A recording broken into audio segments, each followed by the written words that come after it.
Assalamualaikum warahmatullahi wabarakatuh. Alhamdulillah Alhamdulillahi allamal insana ma lam ya'lam. Wassalatu wassalamu ala rasulillah wa ala alihi wa sahbihi wa mawallah. Amma ba'du. Faqad qala Allah Ta'ala fi kitabihil karim. A'udzu billahi minasyaitonir rajim. Bismillahirrahmanirrahim. Iqra bismi rabbikal ladzi khalaq. Khalaqal insana min 'alaq. Iqra wa rabbukal akram. Alladzi 'allama bil qalam. 'Allamal insana ma lam ya'lam. Shadaqallahul 'azim. Wa qala Rasul fil hadis, as-salatu imaduddin, faman aqamaha faqad aqamaddin, wa man tarakaha faqad hadamaddin. Shadaqallahul azim wa shadaqa rasuluhul karim, wa nahnu ala dzalika minasyahidin wasyakirin walhamdulillahi rabbil alamin. Hadirin jamaah salat subuh Masjid Al-Hijrah yang dirahmati oleh Allah Subhanahu wa taala. Pertama, mari kita panjatkan puji syukur pada Allah. Alhamdulillah, di pagi hari ini, di pagi yang cerah ini, yang penuh dengan kemuliaan ini, marilah kita panjatkan puji syukur pada Allah, karena Allah masih memberikan nikmat kepada kita, terutama nikmat iman, Islam, sehat walafiat. Sholawat teriring salam kita limpah curahkan kepada Nabi besar Muhammad sallallahu alaihi wasallam. Hadirin jamaah salat subuh Masjid Al-Hijrah rahimakumullah. Minggu yang lalu kita sudah membahas terkait masalah Al-Fatihah, dilihat dari sisi penamaan ya. Mungkin sedikit mengulas. Ada yang dikatakan sebagai umul kitab atau induknya Al-Qur'an, karena memang seluruh isi yang ada di dalam Al-Qur'an itu termaktub, terkandung isinya dalam surat Al-Fatihah. Fatihah juga dikatakan bahwa adalah sabul masani, ayat yang dibaca berulang-ulang ya. Nah, hari ini masih melanjutkan terkait masalah Al-Fatihah, tapi ditinjau dari sisi urgensi atau pentingnya Al-Fatihah dalam sholat ya. Itu yang akan kita bahas, mudah-mudahan bisa bermanfaat. Sengaja saya bawa kitab, nama kitabnya Nihayatuz Zain, karangan Syekh Nawawi Tanara Al-Bantani. Nah, ada sekelumit pembahasan terkait masalah Al-Fatihah. Bagaimana Al-Fatihah itu, kedudukan Al-Fatihah itu di dalam sholat ya. Penting tidak sih, seperti apa sih kedudukannya, sehingga kalau kita mengaca kepada orang-orang tua dulu kita atau ulama-ulama dulu, kalau kita belajar ngaji, biasanya yang paling lama itu adalah surat Al-Fatihah. Bisa sampai 1 bulan, 2 bulan, bahkan setengah tahun nggak ganti-ganti. Sampai bingung ya, apa yang salah gitu, kenapa diulang-ulang gitu kan. Itu orang-orang tua dulu kita. Ternyata kalau kita selidiki bahwa itu adalah salah satunya, bahwa Al-Fatihah itu adalah rukun di dalam sholat. Sedangkan ayat-ayat atau surat yang lain itu sifatnya adalah sunnah. Dalam sholat dibaca atau tidak surat-surat itu tidak membatalkan sholat. Tetapi ketika Al-Fatihah tidak dibaca, maka sholatnya pun tidak akan sah ya. Karena Al-Fatihah merupakan bagian dari rukun sholat. Nah, orang tua dulu kita juga mengajarkan untuk mengenalkan rukun sholat itu ada berapa sih gitu, apa saja sih. Maka mereka bikinlah syair, atau kalau kata sekarang melagu ya, nyanyian. Hafal nggak ibu bapak rukun sholat ada berapa ya? Ya, Niat kan dulu mau gimana itu lagunya? Niat takbir, pakai bahasa Indonesia lah. Kalau pakai bahasa Jawa takut nggak bisa. Niat takbir berdiri baca Fatihah ruku tumanina i'tidal tumanina lalu sujud tumanina duduk tumanina duduk akhir tahiyat akhir selawat atas Nabi Muhammad lalu salam yang pertama lalu tartib terus menerus. Nah, salah satu dari rukun sholat itu ada yang namanya niat takbir baca Fatihah. Saking pentingnya baca Fatihah, maka ulama-ulama dulu, kiai-kiai dulu atau orang-orang tua dulu kita, ketika mengajarkan ngaji pertama, ya, yang paling lama itu adalah surat Al-Fatihah. Karena la sholata, tidak ada sholat bagi orang yang tidak membaca Fatihah. Nah, makanya saya sengaja membawa kitab karangan Syekh Nawawi ini langsung ininya ya, aslinya, biar tidak ada namanya, tidak ada kesalahan. Karena kalau sumber aslinya kan, mungkin sedikit akan saya baca. Kalau ada kesalahan membaca dan sebagainya mohon dimaklum dan dimaafkan dan mohon dikoreksi bersama karena sifatnya kita sama-sama belajar. Bismillahirrahmanirrahim. Kita hanya bahas Al-Fatihahnya saja, jadi langsung diloncat ya.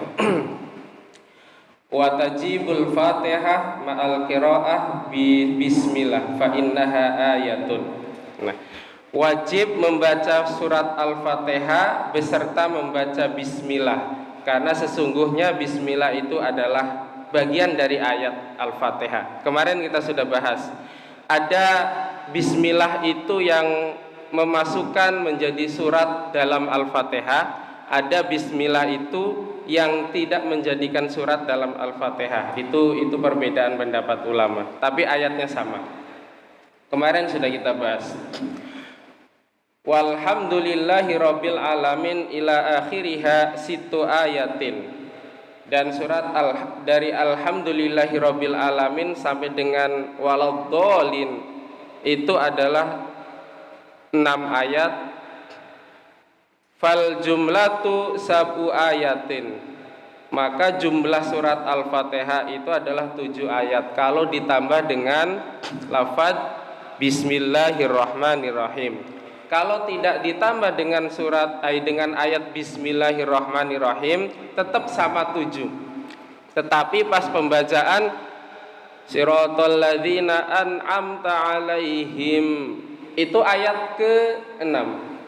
Ghairil maghdubi alaihim waladdallin itu ayat ke-7. Kalau bismillahnya dimasukin ke ayat pertama maka siratal ladzina an'amta alaihim ghairil maghdubi alaihim waladdallin itu 1 ayat. Jadi jumlahnya sama. Itu perbedaan penempatan saja. Kalau menurut pendapat Syekh Nawawi Imam Syafi'i itu dimasukkan. Dan mayoritas orang Indonesia itu adalah menggunakan pendapat Imam Syafi'i. Makanya setiap awal pertama baca Al-Fatihah itu pasti dengan bismillah ya. Tapi ada yang disirkan langsung alhamdulillahirabbil alamin, berarti bismillahnya tidak dimasukkan ke dalam ayat. Kita lanjut. Wal bismillatu ayatun min kulli suratin illal baro'ah. Dan bismillah itu adalah bagian dari ayat setiap surat kecuali surat Al-Baro'ah atau surat At-Taubah. Wa ma'a tasdidatin arba'u asyarah. Nah, Syekh Nawawi menghitung bahwa di dalam surat Al-Fatihah itu ada 14 tasdid. Benar enggak? Coba kita hitung. Bismillah satu, Bismillahi ar-Rahman kedua, Nirrahim. Alhamdulillah ketiga, Hirabbil alamin. Ar-Rahman empat, Nirrahim. Maliki yaumiddin lima. Iyyaka na'budu enam. Wa iyyaka nasta'in tujuh. Ihdinas siratal mustaqim. Siratal alladzina an'amta alaihim ghairil maghdubi alaihim. Bismillah ya belum. Waladdallin 10. Bismillahirrahmanirrahim. Jumlahnya pas ya. Karena tadi dari alhamdulillah ya. Harusnya dari bismillah. Ada kata Syekh Nawawi ada 14 tasdid dalam kandungan bismillah, dan itu tidak boleh kurang. Kalau kurang berarti mengurangi rukun. Falau haffafa tasdidatan minha, kalau tasdidnya itu diringankan atau tidak ada tasdidnya dalam surat Al-Fatihah, nah ini permasalahannya. Nah, pertama fa in ghayyarul makna wa ta'ammadu wa 'allama wa ta'ammada wa 'allama batalat salatuhu. Maka kalau tasdidnya itu tidak ada dan bisa merubah makna di dalam Al-Qur'an tadi, di dalam surat Al-Fatihah tadi, wa ta'ammada dan sengaja melafalkannya. Kita tahu misalnya lafaz iyyaka na'budu tapi dibacanya iyyaka na'budu tanpa tasdid. Wa 'allama dan kita tahu bahwa di situ ada tasdidnya. Batalat sholatuhu, maka batal sholatnya. Itu gara-gara tasdid. Pertama, katakfifi iyyaka, seperti meringankan lafaz iyyaka dibacanya iyyaka. Beda ya. Iyyaka na'budu dengan iyyaka na'budu. Itu beda. Bal ini taqaddama maknahu kafaro. Apabila kita meyakini makna lafaz iyyaka na'budu, maka kafir kita itu kedudukannya. Kenapa sebabnya? Kita lanjutkan. Li'anna iya bil qasri muhaffafan ismun lidho isyamsi. Karena sesungguhnya lafaz iyyaka kalau dikoserkan, diringankan, disingkat menjadi iyyaka, maka itu adalah nama untuk sinar matahari. Nah, makanya kalau lafaz iyyaka na'budu itu kan artinya kepada Engkau Allah kami menyembah. Wa iyyaka nasta'in dan kepada Engkau ya Allah kami memohon pertolongan. Kalau lafaznya iyyaka na'budu berarti kepada matahari kami menyembah. Naudzubillah. Itu gara-gara apa? Perbedaan tasydid pada lafaz iyyaka na'budu dengan lafaz iyyaka na'budu. Kalau iyyaka na'budu kepada Engkau ya Allah kami menyembah. Kalau lafaz iyyaka na'budu tanpa tasydid maka artinya itu adalah sinar pepadang matahari, sinar matahari. Berarti kepada matahari kami menyembah. Nah, makanya kata Syekh Nawawi batalat sholatuhu. Kalau tanpa tasydid satu saja dari 14 tadi maka batal sholatnya. Terus wa in kana nasiyan au jahilan au kana takhfifu la yughayyirul makna lam tabtul sholatuhu bal tabtul qiraatuhu fatajibu alaihi ayya'idaha ala saubi qabla ruku'. Nah, wa illa batalat sholatuhu. Yang kedua, kalau kita membacanya bukan karena kalau tadi itu adalah sengaja, kalau sekarang wa in kana nasiyan, kalau kita lali, lupa, au jahilan karena kita tidak tahu ya, jahil itu bodoh tadinya atau tidak tahu, Au kana takhfifu la yughayyirul makna, atau membaca mengurangi tasdid tadi tidak merubah makna. Kalau tadi kan merubah makna. Pas lafaz iya kana budu itu merubah makna, fatal itu ya perubahannya. Kalau ini tidak merubah makna, lam tabtul salatuhu, kalau kita membacanya karena lupa, karena tidak tahu, maka sholatnya tidak batal. Nah, kalau tadi kan fatal ya. Nah, tapi bal tabtul qiraatuhu, tapi membaca surat Al-Fatihahnya itu batal ya, alias tidak sah. Fayajibu alaihi aya'idaha ala saubi qabla ruku', maka kita wajib untuk mengulangi pembacaan surat Al-Fatihah yang benar gitu kan, ala saub qabla ruku, sebelum ruku. Jadi ketika kita membaca misalnya Bismillahirrahmanirrahim, harusnya kan nasid ya, Bismillahirrahmanirrahim, tapi tidak nasid, Bismillahirrahmanirrahim, nah, tidak ada tasid. Maka kalau itu lupa atau karena kita tidak tahu, kan kadang orang ngomong itu kan di luar kontrol pemikirannya. Kayaknya mau ngomong A, ternyata pas didengerin oh ngomong B gitu kan ya. Itu bisa saja terjadi dalam lisan kita. Kalau itu tanpa sepengetahuan kita, al-jahilan itu tanpa kita sadari, maka oh iya ternyata saya itu salah tadi itu kan ya. Kadang seperti itu. Maka pembacaan Fatihahnya harus diulang. Bagaimana kalau tidak diulang? Ya, harus diulang sampai benar. Sebelum ruku ya. Sebelum ruku, sebelum kita melanjutkan ke rukun yang lain. Wa illa batalat sholatuhu, kalau tidak diulang maka batalah sholatnya. Itu urgensi Al-Fatihah. Nah, terus wala budda min kaunihi qadiran ala saubi walau bi ta'lim, tidak mau tidak harus gitu kan ya, kita mampu untuk membaca surat Al-Fatihah dengan benar walaupun kita sambil belajar. Makanya belajar itu sepanjang hayat, tidak boleh berhenti. Dulu kita waktu kecil tidak ngaji, sampai dengan dewasa kita juga sampai tidak ngaji, sampai kerja, sampai punya anak. Maka ketika hari ini kita sudah punya waktu untuk ngaji, ya minimal taklim seminggu sekali atau tiap subuh atau sebulan sekali, maka penting kiranya belajar surat Al-Fatihah sampai dengan benar, karena salah satu rukun dalam sholat itu adalah Al-Fatihah.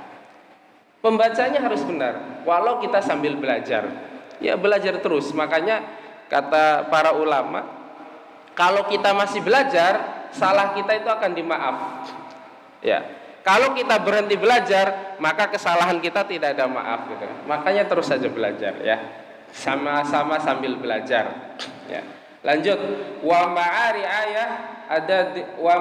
ayati ada di hurufin, dan beserta menjaga hitungan huruf di dalam surat Al-Fatihah. Ada berapa sih hurufnya? Wahia mi'atun wa ihda wa arba'una harfan. Adapun huruf yang ada di dalam surat Al-Fatihah itu 141 huruf, itu jumlahnya. Tidak boleh kurang, tidak boleh lebih. Harus segitu ya. Kalau lebih ada tambahan apa itu? Kalau kurang tadi ya, resikonya adalah akan membatalkan sholat. Nah, ala qiraati Maliki bi ghairi alif. Nah, ada perbedaan pembacaan pada lafaz Maliki ya. Menurut qiraat yang satu itu Maliki yaumiddin, ada yang baca Maliki yaumiddin, ada tambahan satu alif. Ada qiraat yang membaca Maliki yaumiddin, ada yang membaca Maliki, itu perbedaan, sah-sah saja ya. Tapi menurut Syekh Nawawi apa, walakin al afdalu bil alif li annal harfal wahida bi asyri hasanatin fala yajuzu naqsu harfin min dzalikal adad. Akan tetapi yang paling utama kata Syekh Nawawi itu ditambahin alif. Maliki, bukan maliki. Sah, dua-duanya sah. Kenapa sebabnya? Li'annal harfal wahid, karena sesungguhnya satu huruf kata Syekh Nawawi bi asyri hasanatin, itu pahalanya 10 kebaikan. Ya kan, ada hadisnya kan? Ketika kita membaca Quran, maka pahalanya bukan satu surat, bukan satu ayat, melainkan satu huruf, 10 pahala, 10 kebaikan. Bismillahirrahmanirrahim.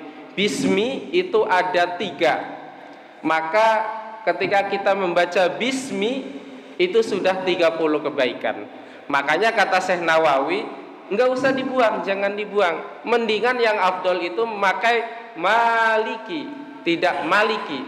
Meskipun itu dua-duanya sah ya. Karena ada qiraat yang lain yang pembacanya maliki yaumiddin gitu ya, tidak panjang.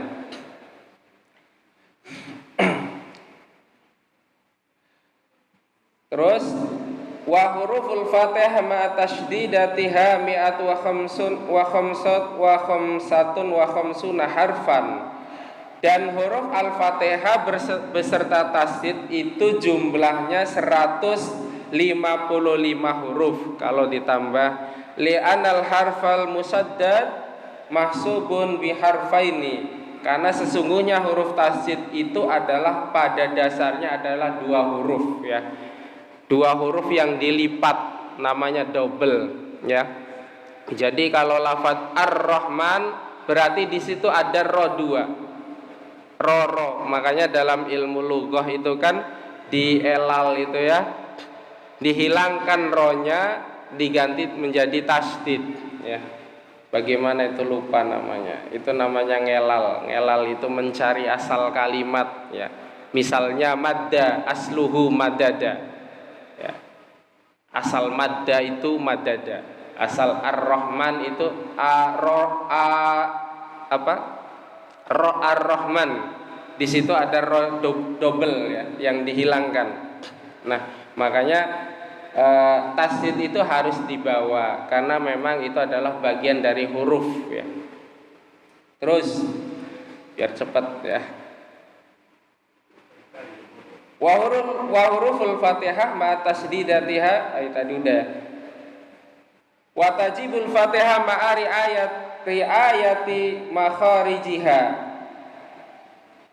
Membaca Fatihah beserta menjaga makhrajnya. Kalau tadi hurufnya, sekarang makhrajnya. Falau abdala harfan bi ghairihi fa in kana yughayyirul makna bi ayyan kilal kalimah ila makna akhir au yasirul kalimata la makna laha. Nah, bagaimana kalau membaca makharijul hurufnya itu bisa mengganti huruf dengan huruf yang lain? Falau abdala harfan bi ghairihi. Bagaimana kalau membaca surat Al-Fatihahnya itu hurufnya diganti gitu bahasa sini. Fa in kana yughairul makna bi ayankilal kalim. Maka kalau membaca Fatihah itu karena gara-gara kita tidak belajar makharijul huruf, itu akan merubah makna ya, dan memindahkan kalimat kepada makna yang lain atau menjadikan kalimat tanpa makna. Jadi perubahan huruf itu bisa merubah artinya atau tidak merubah artinya, tetapi bisa menjadi kepada kalimat yang tidak punya makna gitu kan ya.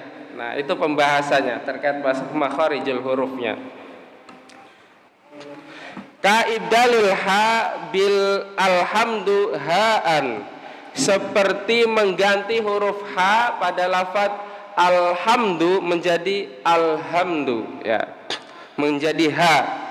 Au ibdali dzal alladzina menjadi zayan au dalan, Pas lafadz alladzina menjadi allazina atau alladina gitu kan ya.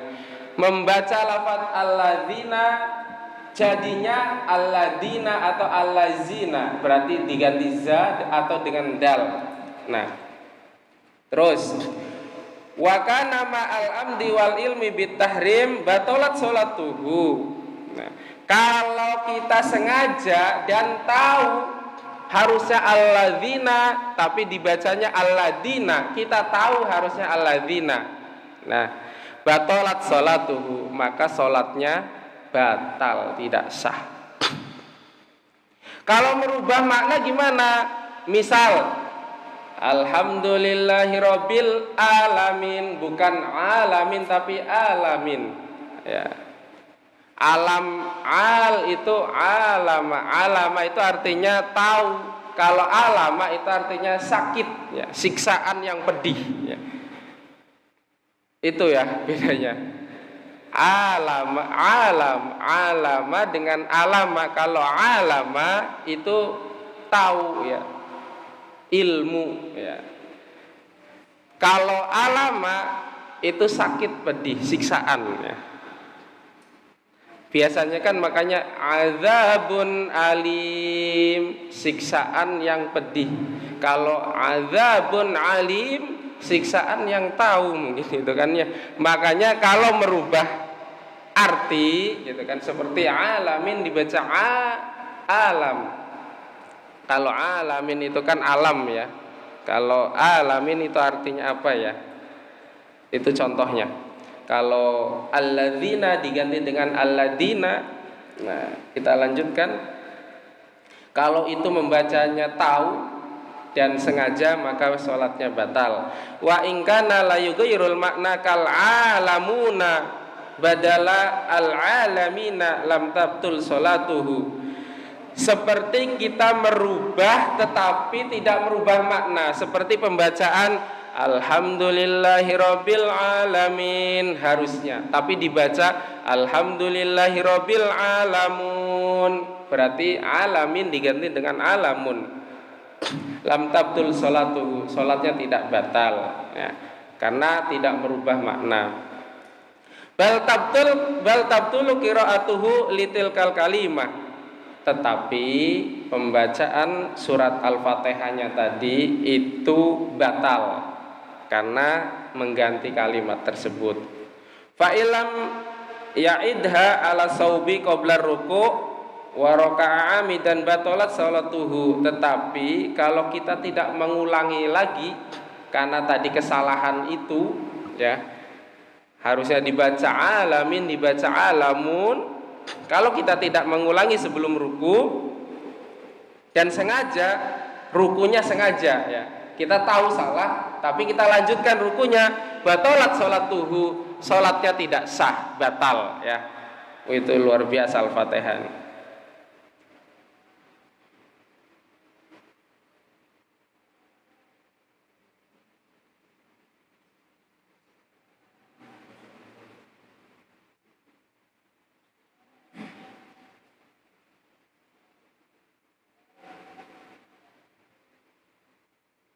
Oke, itu mungkin karena waktunya sudah ini ya, sekelumit terkait pembahasan surat Al-Fatihah dalam sholat. Begitu pentingnya surat Al-Fatihah dalam sholat, maka ulama-ulama dulu itu membenarkan surat Al-Fatihah itu sampai 3 bulan, 1 tahun, bahkan mungkin setengah tahun kita belajar hanya surat Al-Fatihah saja. Karena memang begitu sangat pentingnya surat Al-Fatihah dalam kedudukan kita, terutama masalah sholat.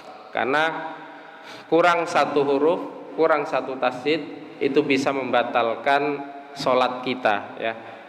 Pun karena sholat itu adalah bagian dari yang terpenting terhadap kehidupan kita, karena as-sholatu imaduddin, sholat itu adalah tiangnya agama. Barang siapa yang mendirikan sholat, maka kita juga seperti mendirikan agama kita. Dan kalau kita meninggalkan sholat, waman tarokaha faqad hadamaddin, maka kita menghancurkan tiang-tiang agama tersebut. Maka marilah kita bersama-sama belajar terus, karena mudah-mudahan kesalahan kita, saya juga tidak sempurna, sama masih belajar, sama masih tidak benar ya, tapi berkat kita masih terus belajar ya. Utlubul ilma minal mahdi ilal lahdi. Menuntut ilmu itu semenjak kita lahir, semenjak dibuat sampai dengan liang lahat. Selagi nyawa masih ada di kandung badan kita, mari kita bersama-sama belajar ya. Baik itu mingguan atau bulanan atau apapun itu yang sempat waktunya, setelah luang kerja kita ada waktu, maka mari kita bersama-sama untuk taklim, belajar. Karena tadi lumayan kalau kita masih belajar, dalam rangka belajar, maka kesalahan-kesalahan kita itu dimaafkan oleh Allah mudah-mudahan. Tetapi kalau kita sudah berhenti belajar, maka kita seolah-olah adalah orang yang pintar gitu kan ya. Maka ya tidak ada maaf kata Allah kalau sudah berhenti belajar. Makanya kata Allah belajar, kata Rasul belajar semenjak kita lahir sampai dengan kita masuk kuburan baru berhenti belajarnya. Kenapa sebabnya? Tadi itu belajar Al-Fatihah aja agak susah ya, apalagi yang lain. Ini baru pembacaan Al-Fatihah. Kurang tasdid, kurang huruf, maka akan membatalkan sholat kita. Sedangkan ingat, amalan pertama kali yang dihisab oleh Allah, yang akan diperhitungkan oleh Allah nanti di hari kiamat adalah sholat ya. Awal ma yuhasabu, apa itu? Yaumil qiyamah as-shalah. Amalan pertama kali yang akan dihitung di hari kiamat adalah sholat.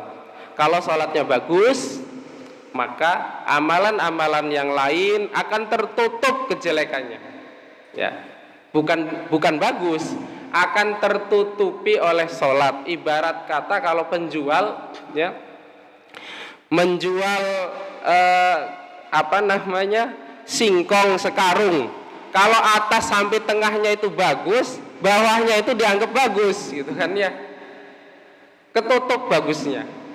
Kalau atasnya jelek, sholatnya jelek, maka sampai ke bawah itu akan dianggap jelek meskipun bagus. Karena pertama yang dihisab itu adalah sholat.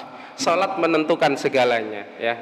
Sholat akan membawa semua amal kita. Kalau sholatnya bagus, maka semua amalnya itu akan dianggap bagus. Tapi kalau sholatnya tidak bagus, tidak benar, jelek, maka semua amalannya itu pun akan dianggap jelek ya. Makanya mari kita bersama-sama terus belajar. Itu saja mungkin yang bisa saya sampaikan. Mohon maaf apabila ada salah kata, kehilafan dan sebagainya. Oh iya.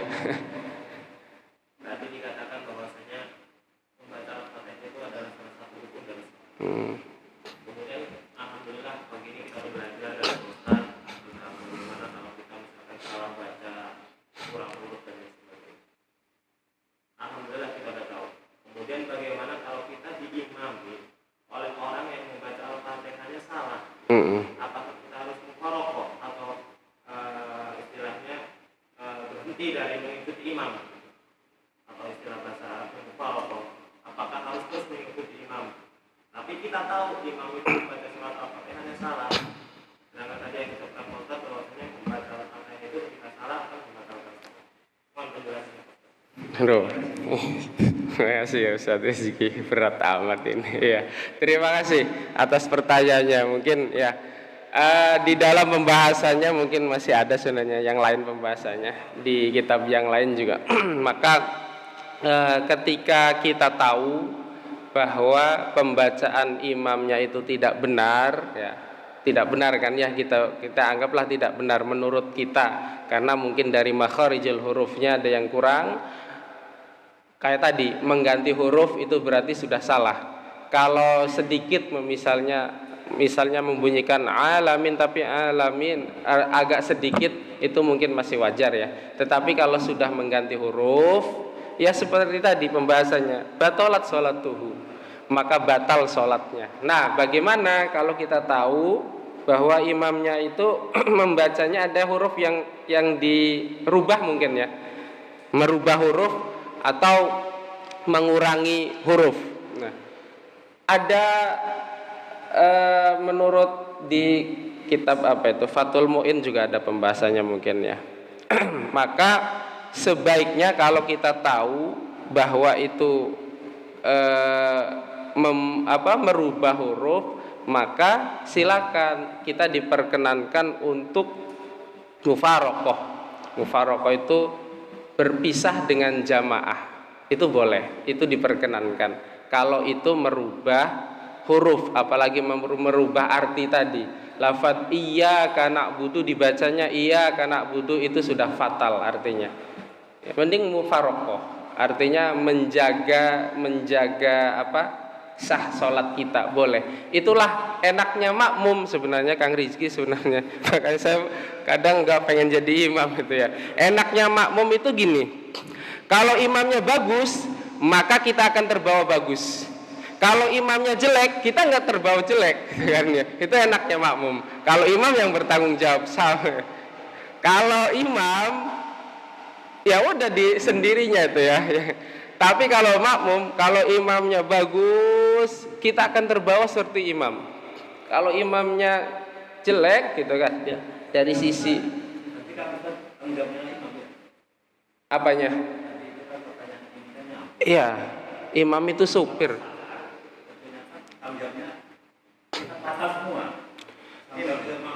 Makmum tidak batal, tidak. Makmum punya pilihan. Imamnya batal yang baca. Makmum punya pilihan, kata Kang Rizky tadi. Apa pilihannya? Pilihannya adalah mufaraqah. Mufaraqah itu berpisah dengan jamaah. Bisa niat mufaraqahnya, lah diniatkan aja, saya mufaraqah dari imam gitu kan ya, bisa udah. Terus Pak, gerakannya kita apakah harus berbeda dengan gerakan yang lain? Tidak perlu, kita ikuti aja gerakannya, sama boleh. Misalnya imam ruku, kita ikutan ruku. Imam sampai dengan salam, kita ikutan salam. Itu boleh gerakannya. Tidak harus imamnya ruku lah kita sudah sujud. Itu namanya menampakkan perselisihan. Ya. Tidak boleh menampakkan perselisihan, itu tidak boleh. Islam itu harus bersatu. Meskipun dalam hatinya mungkin tidak pas, ya kalau menurut kita sah-sah saja, terusin aja gitu kan ya. Tetapi kalau menurut kita mungkin di situ ada yang lebih gitu kan ya, kayak yang lebihnya nggak ada gitu kan ya. nggak sholat gitu kan ya, nggak ada, silakan, nggak apa-apa, daripada nggak ada yang lain gitu kan. Semoga dengan terus belajar, artinya kesalahan-kesalahan sedikit tadi itu bisa dimaafkan. Tapi ingat, kalau imamnya sudah nggak mau belajar lagi, jangan diikutin. Gitu aja saran saya. Kalau imamnya masih belajar, masih terus menggali untuk terus belajar agama, ikutin aja. Itu anggap aja sebuah kesalahan yang dimaafkan. Tetapi kalau kesalahannya fatal, bisa merubah arti yang sangat fatal tadi, seperti lafadz iyyaka menjadi iyyaka tanpa tasydid, itu kan sudah beda artinya. Menyembah matahari gitu kan, itu sudah sangat fatal. Kalau kayak gitu jangan diikutin dulu. Kalau merubah huruf tetapi sebenarnya itu tidak merubah makna, kalau imamnya masih terus belajar, ya kalau saya sih ikutin aja gitu kan, kayak gitu. Tapi memang diperbolehkan mufaraqah itu berpisah dengan jamaah yang dipimpin oleh imam tadi. Mufaraqah itu nggak mesti kita gerakannya berbeda, gerakannya sama, tetapi niat kita sudah pisah dengan barisan tadi, gitu ya. Mungkin itu Kang Rizky bisa diterima ya. Kayak gitu aja penjelasannya, mungkin cukup mungkin ya, udah siang. Punten waktunya diambil banyak ini. Sebelum kita beraktivitas kepada hal-hal yang lain, kita berdoa kepada Allah, mudah-mudahan aktivitas kita diridhai oleh Allah, membawa keberkahan untuk kita dan keluarga serta semuanya. Kita tutup dengan berdoa, ala hadihi niyah wa ala kulli niyatin sholihah. Al-Fatihah. A'udzubillahi minasyaitonir rajim. Bismillah. Iya. Amin amin Allahumma sholli ala sayyidina Muhammad fil awalin wal akhirin wa barik wa sallim radhiyallahu ta'ala an kulli sahabat rasulillahi ajma'in amin amin alhamdulillahi rabbil alamin hamdan na'imin hamdan syakirin hamdan yuafi na'amahu wa yukafi mazidah ya rabbana lakal hamdu kama yanbaghi li jalali wajhikal karim wa adhimi sultanik Allahumma salli ala sayyidina Muhammad salatan tunjina biha min jamil ahwali wal afat wa taqadilana biha jamil hajat wa tahiruna biha min jamil syai'at wa tarfauna biha indaka ala darajat wa tuballighuna bi aqsal ghayat min jamil khairat fil hayat wa ba'dal mamat innaka ala kulli syai'in qadir bi rahmatika ya arhamar rahimin. Allahumma sholli ala sayyidina Muhammadin al-fatih lima ughliq wal khatim lima sabaq nasiril haq bil haq wal hadi ila siratikal mustaqim wa ala alihi haqqa qadrihi wa miqdarihil azim. Allahumma sholli salatan kamilatan wa sallim salaman taman ala sayyidina Muhammadin alladhi khalbihi luqad wa tanfarid wa tuqtabil wa tun wa husnul hawati wa istamkal wa biyadihil karim wa ala wasbihi lillah mahati wa nafasi min kulli ma'lumin lak. Allahumma arinal haqqa haqqa warzuqna tiba'an batil batil warzuqna sinabah la haula wala quwata illa billahil aliyil azim. Allahumma shalli ala sayyidina salatan taj'aluna bihal istiqamata tasbal karamat wa tahsuruna bi batika sholihin bi sa'adati wal karamah fid din wa dunya wal akhirah wal sahmi wa sallam. Rabbana hab lana min azwajina wa dzurriyyatina qurrata a'yun waj'alna lil muttaqin. Rabbana ya Allah atina fid dunya hasanah wa fil akhirati hasanah wa qina adzabannar wa qina adzabannar wa qina adzabannar. Bi fadlika subhana rabbika rabbil izzati amma yasifun wa salamun alal mursalin walhamdulillahi rabbil alamin.